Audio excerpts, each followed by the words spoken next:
Hello, it's been a while, and there are a lot of things we could talk about.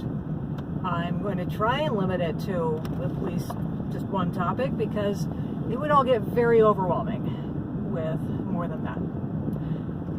But there's a lot we could talk about right now.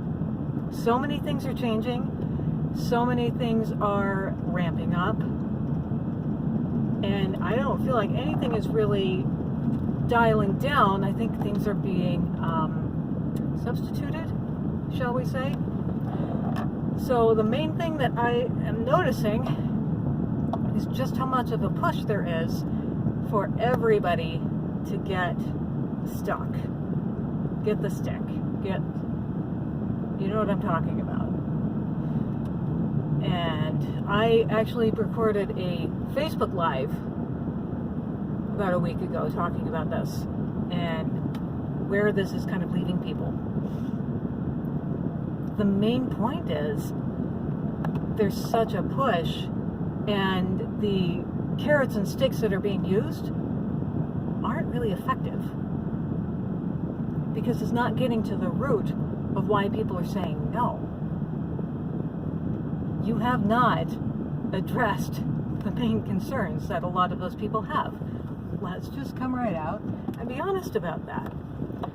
So, slightly related, my oldest son just linked me to a YouTube video that he really wanted me to watch so that we could discuss it. And on the surface, it's an unrelated topic.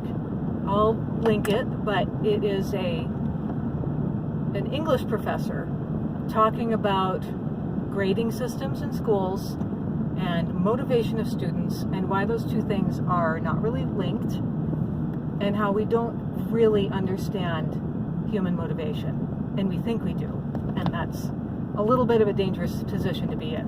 When you think you understand something and you actually don't, and you press forward and you pour resources into this thing that you don't actually understand, and you're expecting a result and just not getting it, and you keep throwing your hands up in the air and saying, I don't understand why people aren't doing what I want them to do, when you haven't addressed why they won't do it. So, the points that this professor was making, one of the things she said that really stuck out to me is when you're trying to motivate someone to do it and you offer a reward, then suddenly they sit back and say, wait a second, why do I need an extra motivation to do this? And her example was, you give someone a sandwich and say, I'll pay you $5 to eat this sandwich, and then suddenly someone goes, what's wrong with the sandwich?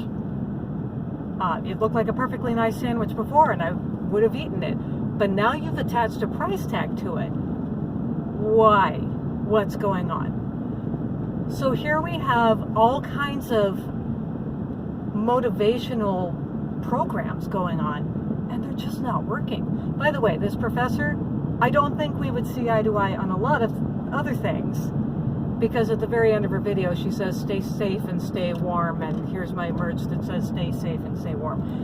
Whatever, we have enough in common that I say I see a lot of parallels between what you're talking about and what I'm seeing in the world at large. So it actually feels quite insulting to say, here's free donuts for the next year. Here's free burgers for the next year. Here's free, you can be entered into a lottery, to say, this is what's keeping you from getting it. You just weren't getting free donuts. You just weren't getting entered into a lottery. How about we take a step back and ask why people aren't doing what you think they ought to do? If you're the government, if you're the public health officials, and you are wringing your hands that not enough people are buying into what you're selling, and then you say, I have a brilliant idea, let's offer joints for you know what. Have you addressed the core problem? And I don't know if anyone saw, it was almost a year ago, there was a study done about different methods of messaging to try and get people to be on board with a wide-scale program like this. And would the carrot work and say you get all of these things, you get your quote-unquote freedoms back? Or is it the stick? You have to say, social shame. You're going to be the reason why we can't move forward. You're going to be the reason why someone in your life gets sick because you just won't get the stick. And they did this study on all of these manipulative messages and which one would be the most effective at getting people on board. Still not addressing the core problem. Still not getting down to brass tacks as to why people are saying no. And what I said in my Facebook Live was, I don't have a price. There is no amount of junk food you can offer that'll make me say, okay, now that sounds reasonable. I'll sign on to that. And even these so-called freedoms that you're dangling. Look, I already gave up flying. Masks were too expensive for me. I already gave up flying because of the mask. And because I saw that masks were a placeholder for vaccines. Dang it, I said it. All right, YouTube gods are listening. Anyway, all of those so-called freedoms and things, I've already given them up.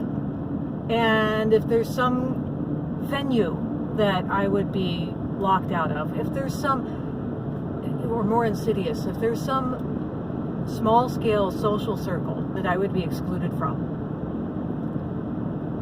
that on the surface sounds like something motivating. It's not. You know why? Because that's peer pressure.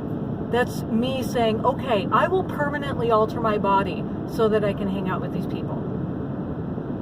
No, I'm not going to do that. If I give up my bodily integrity just to be with other people, no, I'm not doing that.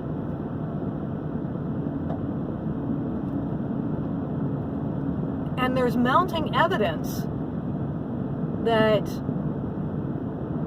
recovering from the virus gives lasting and robust immunity, which means the stick is all risk and no benefit to my family. And there's even some evidence that if you're someone like me and you get the stick, you are actually at higher risk for an adverse event than someone who was not previously exposed and gets the stick. Until we sort all of that out, a lot of people are going to say, I'm not ready. I may never be ready. And I am not going to sign on to, well, I'll just go get an antibody test and then I'll use that in place of it. No. I do not want the infrastructure in place that says you can demand medical information as the cost of doing business. I am not going to sign on to that. Because once that's in place for just this one thing, you think it's going to stop there? Or are we going to add in every other available stick and every screening test while we're at it? Why don't we screen everybody for tuberculosis before they're allowed out in public? Why don't we screen everybody for HIV and make sure that's part of this passport? Why don't we screen everybody for any little sniffle? How about every day you need to do a symptom check before you leave your home? Every single day. Every day you take your temperature. Every day you say, what's my level of congestion? Every day you do that before you can leave your home. How's that sound? No. The answer is no. You do not get any part of my medical history if you want to do business with me. And I know there are plenty of people who say, fine, we'll do business elsewhere. Yeah, that's what's going to happen. We're going to have parallel economies. And more than a year ago, I looked around and said, that's what needs to happen right now. Too many people are living in a place where, a mental place, where they can't associate with people who are living opposite them. And I don't think it's a horrible thing to say, let's take a break for a while. Let's take a break for a year or two. And let's let everybody move to the different parts of the world where they're going to feel most comfortable. And my family would have moved to someplace like South Dakota under those circumstances. And that would be our choice. And other people could move from South Dakota and go to New York if you wanted to. Go to California. Go to one of those other places where you can feel safe.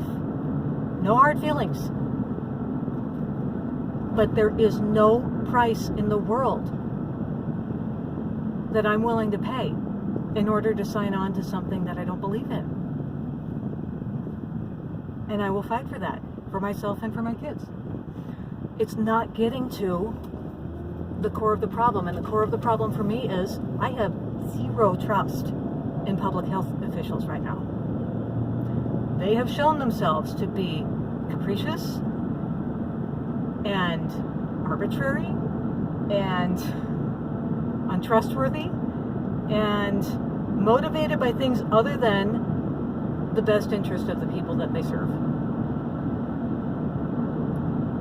So, what's your price? What is your price for being willing to do commerce? Being willing to have an ordinary, everyday interaction with someone?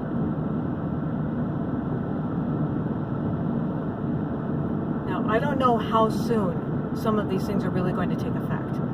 I'm heartened by how many states have come out and said, no, we will not sign on to this.